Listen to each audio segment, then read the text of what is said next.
The first moving walkway debuted at the World's Columbian Exposition of 1893 in Chicago, Illinois, and was designed by architect Joseph Lyman Silsbee. It had two different divisions, one where the passenger was seated and one where riders could stand or walk. It ran in a loop down the length of a lakefront pier to a casino. 6 years later, a moving walkway was also presented to the public at the Paris Exposition Universelle in 1900. The walkway consisted of 3 elevated platforms. The first was stationary, the second moved at a moderate speed, and the third at about 10 kilometers per hour, or about 6 miles an hour.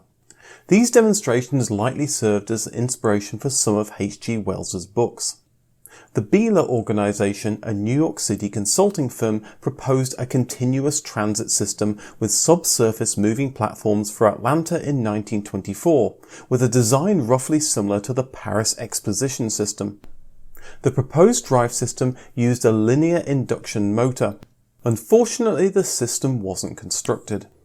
The first commercial moving walkway in the United States was installed in 1954 in Jersey City, New Jersey, inside the Hudson and Manhattan Railroad Erie Station at the Pavonia Terminal. Named the Speedwalk and built by Goodyear, it was 84.5 meters long and moved up a 10% grade at a speed of 1.5 miles an hour.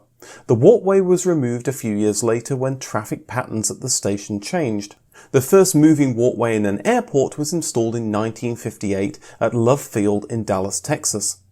Modern moving walkways generally move at a slower speed than the natural walking pace, around 1 to 2 miles an hour, and even when people continue walking after they step on a moving walkway, they tend to slow their pace to compensate. Thus, moving walkways only minimally improve travel times and overall transport capacity. In 2002, CNIM designed and installed the experimental 185-meter trottoir roulant rapide high-speed walkway in the Montparnasse Bienvenue station in France. At first it operated at a speed of 7.5 miles an hour, but was later reduced to 5.6 miles an hour due to safety concerns.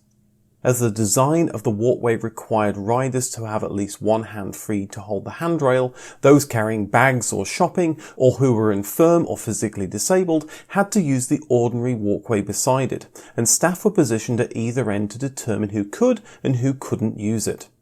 Using this walkway was similar to using any other moving walkway, except that there were special procedures to follow when entering or exiting at either end. On entering, there was a 10-meter acceleration zone where the ground was a series of metal rollers. Riders stood still with both feet on these rollers and used one hand to hold the handrail and let it pull them so that they glided over the rollers. The idea was to accelerate the riders so that they could be traveling fast enough to step onto the moving walkway belt. Riders who tried to walk on these rollers were at significant risk of falling over. Once on the walkway, riders could stand or walk as on any ordinary moving walkway. At the exit, the same technique was used to decelerate the riders. Users stepped onto a series of rollers that slowly decelerated them, rather than the abrupt halt that would otherwise take place. The walkway proved to be unreliable, leading to many users losing their balance and having accidents. Consequently, it was removed by RATP in 2011 after 9 years in service, being replaced with a standard moving walkway. In 2007, ThyssenKrupp installed 2 high-speed walkways in Terminal 1 at Toronto Pearson International Airport. They connected the international gates in the newly opened Pier F, located at one end of the pier, with the rest of the terminal. One walkway serves departing passengers travelling through the gates, and the other serves arriving passengers travelling towards the terminal.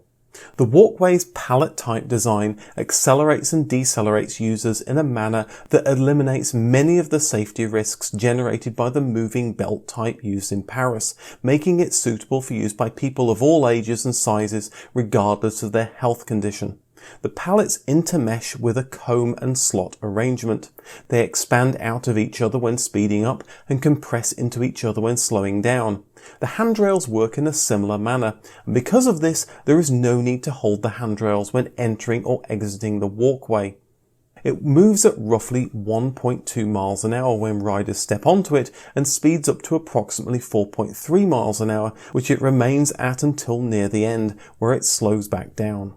If you like these videos and want to see more, then feel free to subscribe. Thanks for watching and see you in the next video.